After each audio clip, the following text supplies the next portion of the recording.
Guys, today we have some juicy content because I see signs here for Bitcoin of a weakness that we might potentially head to lower levels, and we definitely have to talk about this. And I will also talk about some altcoins that I have short positions taken in, and gonna show you where I believe we are going to go with these two trades that I have open right now, and also which levels I believe will be really good buy levels if you don't want to leverage trade to buy them for the next bull run. So definitely stick around here, smash up the like button, like this video, and also activate the bell so that you will never miss out on these important videos when I put them out. And now let's directly jump here into the charts. So here on the 4-hourly chart, we can see that Bitcoin was here in this rising channel trading, and then was breaking down within that smaller channel here. Then we got a retest here at $23,500 approximately, and to confirm resistance, and from there we started to trending down. Now on the super guppy, that is this indicator that you see here with these green and blue bands, and then turning into gray, then into red. This is a good indication where the trend is heading. So now I told you guys a couple days ago or even a week ago, when we were starting to see that we are flipping gray, I said be careful, there is a potential correction coming. I was warning you guys about that, and also the potential that this might be flipping red. So, and this happened now yesterday, that we flipped red here, which means we are in an official downtrend on the 4-hourly charts, confirmed by the super guppy. And the sign of weakness that I'm talking about is around the 200 moving average here. So I told you guys a potential bounce level could be the 200 moving average, but we did not see the bounce that I was hoping for. So I was expecting, if we bounce from that we would straight go above $22,000 again, and in the best case $22,400, because that was such a crucial level and important level for Bitcoin to hold. But we did not even get there, and instead we are getting rejected from the lower strings here, $21,800 right now on the Bitcoin price. And also the 200 moving average looks like that it's weakening and wants to give in. So now when the 200 moving average on the 4-hourly starts to give in, we're actually already under the super guppy completely and are squeezed between the super guppy and the 200 moving average. So if the 200 moving average is confirmed resistance, you should be prepared that we go at least to $21,000, $20,500 approximately. I will show you also now in a second some other charts that are solidifying exactly what I'm seeing here. Also, the stochastic RSI trending up in that kind of angle is normally a bad sign and a sign of weakness, because it doesn't take much to tip the price over to go down and turn the stochastic RSI and create a sell signal, and then we will be actually heading lower. This could happen today, tomorrow, after tomorrow maximum, in my opinion, where we're going to see that the Bitcoin price potentially gets rejected from the 200 moving average, and we will see a further decline in the Bitcoin price. Then when we are looking here on the daily chart, also here I see some signs of weakness, really interesting. So we had here this rising wedge that you can see here. We broke down from it, and usually what happens is we get 2 or 3 red candles to the downside, then we start to consolidate a little bit, and then we get the next leg to the downside. And that is what I'm seeing here right now on the daily chart happening for Bitcoin, where we start to get this consolidation phase, and potentially, let me see how the stochastic is looking here. Yeah, so there we are already in oversold conditions, but it doesn't mean that we cannot go lower. So we are here in this consolidation phase right now that just started. So, and if there's not an immediately bounce coming back up here over 22,000 dollars at least, then I expect also here a further decline on the daily chart for Bitcoin in the immediate short term. So don't get me wrong, guys. I'm not bearish on Bitcoin in general. I love Bitcoin. Bitcoin will definitely see new all-time highs in the future, but the short-term outlook, and that's what I'm looking at here right now, is definitely bearish. Don't confuse that. So then also here on this 4-hourly chart, we see a rejection from the Fibonacci retracement level, the golden ratio, the 0.618 to 0.65. It looks like that we get rejected from there, which is then another indication that we will head into one of these two major support levels that we have under us, and that could go as low as 19,200 all the way up to 19,700, and we should be prepared for that. So this is not the time to take Bitcoin longs, in my humble opinion, to take any Bitcoin longs here.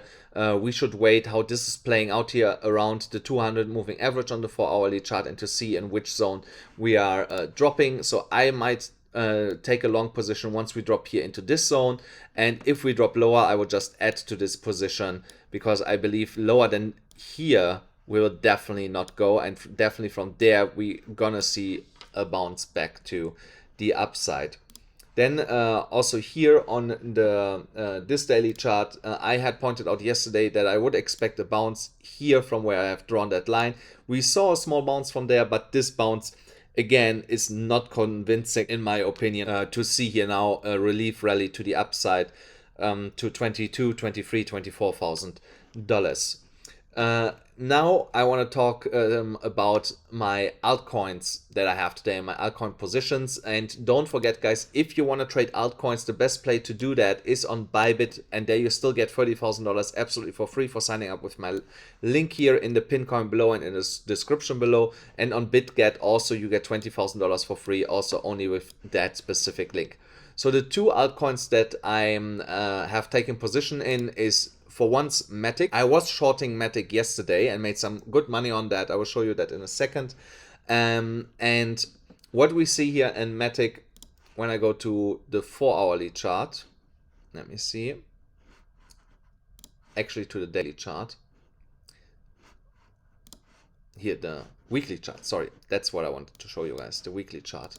So we see that we had here quite some wicks to the upside, here and here, crossing the $1.30 level, and there was prior support from here, from that whole up move there to over $2, even $3, I think, close to $3, yeah, close to $3. So, and that's why we got rejected there, because that of course turned into resistance once we had broken down here last year in April, which is almost a year ago. And yeah, so this was now 2 times confirmed as resistance on the weekly chart. So, and if we now move lower, if we go now to the daily chart, there you can see that a little bit better. So if we lose now here this white line support level that we have around here at $1.17, then there is no major support coming in until $1 all the way down to 93 cents. That's why I was shorting Matic today again, because when I go to the lower time frames there, I still see a lot of weakness for Matic, especially if I pull the EMA ribbon. You will see it in a second. So you see the prices under the EMA ribbon. The EMA ribbon is contracting, which is also an indication that in the short term we should see a flip here to the downside, and that will put more sell pressure on Matic to go here to the downside. That's why I was taking a short at around $1.23.6 or something like this. So I'm in a slight loss right now, but I still believe that this is going to play out. And yeah, I'm basically waiting that we lose here support at this upward sloping support line at $1.22 to head here into lower levels. Once we do that, then this is also an opportunity for you guys to get into this short. Just wait that we lose that support line, which is around $1.22 right now. That could be a good point if you want to short this with me together all the way down to this big support zone. I will take profits along the way, but this is my target zone, and there I only use small leverage, really low leverage, because I want to avoid to get liquidated. So my liquidation price is quite high right now, so I don't believe that this will anytime soon gonna get hit. It's over $1.40, so you see that is quite a lot, and with the overall condition of the market, I don't expect that that I will get liquidated here anytime soon. Then the other position that I hold, that I will show you my positions in a second live, is eGold. Also here on the 4-hourly chart, we can see the EMA ribbon has here flipped already, and we are starting to be in a downtrend. So here the price action might come up and retest the EMA ribbon at $43.50. Here we had an upwards rising channel that eGold was trading in until we broke it down. So now we are fighting with the support level at $43.45 to stay above that. I have shorted it from $43.41 or 40 cents around that level. And also here I expect that when we lose $41.20, that we will see sub $40 prices for eGold all the way down to 37.6 and 32.70. So that, in that area I would start accumulating and taking long positions here for the midterm on eGold. So of course I'm going to show you my positions. I put my money where my mouth is.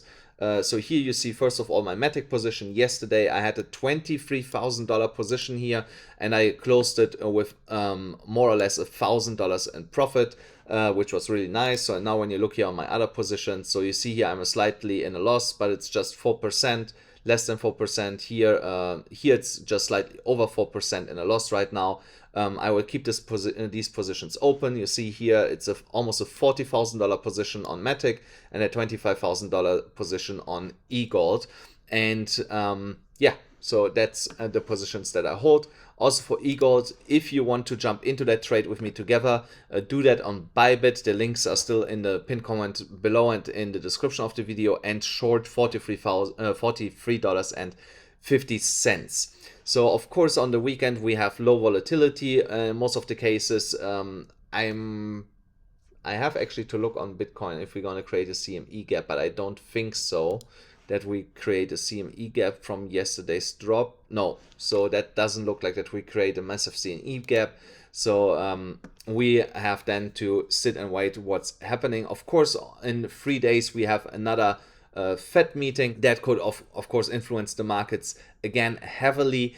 And yeah, until then I definitely keep my positions. I might close them even in a loss if I have to, close to the meeting, because high volatility is always expected around these meetings. I hope you enjoyed this video, guys. Let me know in the comments if you're gonna take this trade with me together, or in which trades you are in right now. I would also like to know what you are looking at, and make sure smash up the like button, hit the subscribe button, hit the notification bell, and I'll see you then again tomorrow.